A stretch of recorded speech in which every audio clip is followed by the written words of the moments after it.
दोस्तों, गुलजार नदीम आपको YouTube खताती channel में खुशामदीद कहता है। आज दूसरी एपिसोड के साथ मैं हाजिर हूँ और मैं आपको बताऊंगा कि बैठने का तरीका और कलम पकड़ने का तरीका और दस्ते का और आंखों का दरमियानी फासला, और इस हवाले से बताऊंगा कि ये इनकी ज़रूरत क्यों है, ये ज़रूरी क्यों है।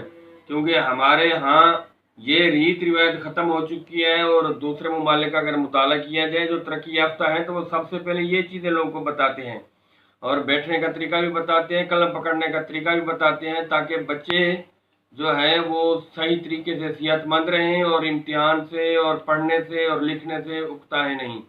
तो हमारे यहाँ ये चीज़ ना बताकर बहुत बड़ा जुल्म किया गया है और मैंने पहली एपिसोड दूसरी एपिसोड में ये बातें आपको बता रहा हूँ। प्लीज़ ये मेरे बातें गौर से सुनिएगा, ये बहुत फ़ायदा देंगी आगे चलकर आपको।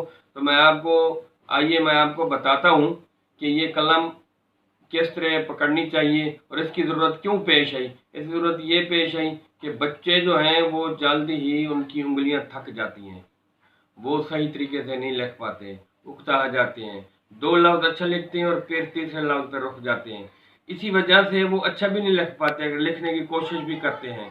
तो मैं ये बुनियादी चीज़ें खुदा के लिए आप अपने बच्चों को बताएं, आप खुद भी सीखें, ये आदत अपनाइए। ये आदत अपनाने से आपको बहुत फ़ायदा देगी। फिर ये भी मैंने देखा है बाद लोगों को, बच्चे ज़हीन होते हैं, वालिदैन पछता रहे होते हैं, वो कहते हैं कि हमारे बच्चे ने या उसको याद भी ठीक था, उसको अदबर था, लेकिन वो आगे जाकर भूल गया।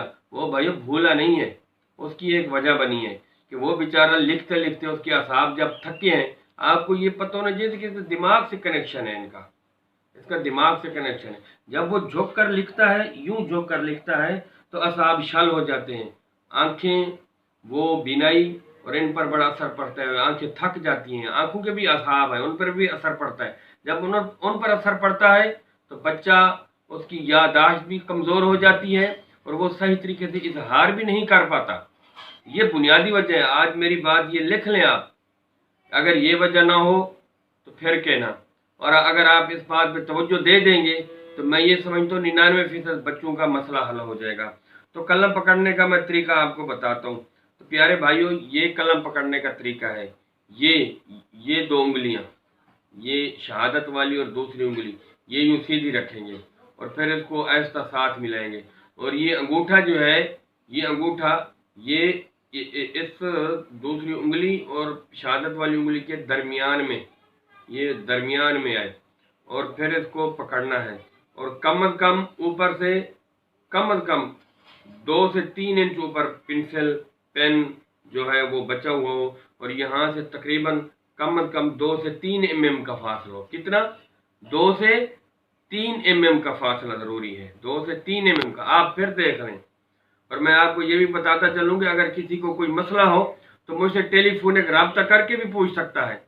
जो बुनियादी चीज़ें हैं इन पर आप तवज्जो देंगे, इंशाल्लाह जल्द अज जल्द आपके बच्चे और अच्छे जो बड़े खुश नवीस बनना चाहते हैं उनको भी बहुत फ़ायदा होगा। इस तरह चलना है, इस तरह इसको पकड़ना है। जब इस तरह इसको पकड़ेंगे और इस तरह आप पकड़ेंगे और ये नीचे वाली दो उंगलियाँ, ये नीचे वाली जो दो उंगलियाँ वो यहाँ आए। कितना? यहाँ तकरीबन 3 से 4 mm का फासला, और ये इस तरह रखना है। और ये इस तरह जब रखेंगे तो आपका अंगूठा और शहादत वाली उंगली हरकत करें। अंगूठा और शहादत वाली उंगली जब हरकत करेंगी तो आपके असाब पर असर नहीं पड़ेगा। और दूसरे नंबर पर है फासला। कम अज़ कम जब लिखते हुए फासले का बहुत अमल दखल होता है। कम अज़ कम 1 फुट का फासला होना चाहिए। कितना? 1 फुट का। दस्ते का और बच्चे का और लिखने का जो फासला है तकरीबन 1 फुट का होना चाहिए। अगर यूं झुक कर लिखेंगे बच्चों के ये असाब कमज़ोर हो जाते हैं, ये कांधों पर असर पड़ता है और दिमाग पर असर पड़ता है। जब दिमाग पर असर पड़ता है तो उसके असाब शल हो जाते हैं, वो सही तरीके से इजहार नहीं कर पाता, उसमें सर में दर्द रहने लग जाता है। तो आपने तकरीबन कितना फासला हो? 1 फुट का फासला हो। कितना? 1 फुट का फासला। ये आप ज़हन नशीन कर लें। कलम पकड़ने का तरीका, फासला, और आपने जो बैठना है ये यूं बैठना है। अगर धरती पे बैठना है तो फिर पालती मार के बैठना है, यूं इस अंदाज में, ये इस अंदाज में बैठना है। और ये फासला ये यूं रखना है।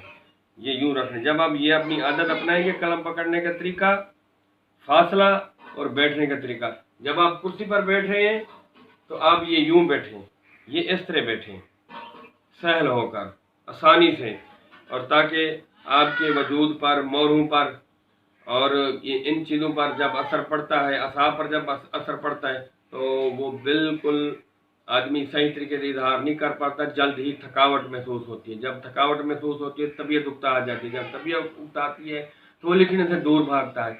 तो मैं आपको यहाँ वजाहत करता चलूँ, इंशाअल्लाह मैं जो प्रैक्टिस बताऊँगा उसको आपने कम अज़ कम 15 से 20 मिनट देनी है, 15 से 20 मिनट, इससे ज़्यादा नहीं, आदमी थक जाता है। ये जो मैं प्रैक्टिस बताऊँगा, ये जो मुख्तसर असूल बताऊँगा, इसमें आपको बहुत फ़ायदा होगा और उकताहट भी नहीं होगी। आप जल्द ही अच्छे खुशनवीस और खत्तात बन जाएंगे, उसके साथ साथ मुसव्विर बन जाएंगे, इसके साथ साथ अच्छा हिंसा नवीस बन जाएंगे। और जितने भी इससे रिलेटेड अलूम हैं, चाहे ऑर्नामेंट हो, चाहे फूल हो, चाहे लैंडस्केप हो, वो आपको जल्द ही आ जाएगी। लेकिन शर्त यही है कि आप मेरे नसूलों को फॉलो करते जाएं और मेरी बातों को फॉलो करते जाएं। तो इंशाल्लाह मैं तीसरी एपिसोड में मैं आपको बताता हूँ, तीसरी एपिसोड में मैं आपको इंशाल्लाह मैं आपको बताता हूँ कि आप जो इब्तदा है वो इन मुख्तसर रसूलों से हम कर देते हैं और आप अपनी प्रैक्टिस शुरू कर देना। और आप मेरे चैनल को सब्सक्राइब करें और लफ्ज़ ब लफ्ज़, हर्फ ब हर्फ और लम्हा ब लम्हा देखते रहिए, तब फ़ायदा होगा। आपकी बड़ी मेहरबानी।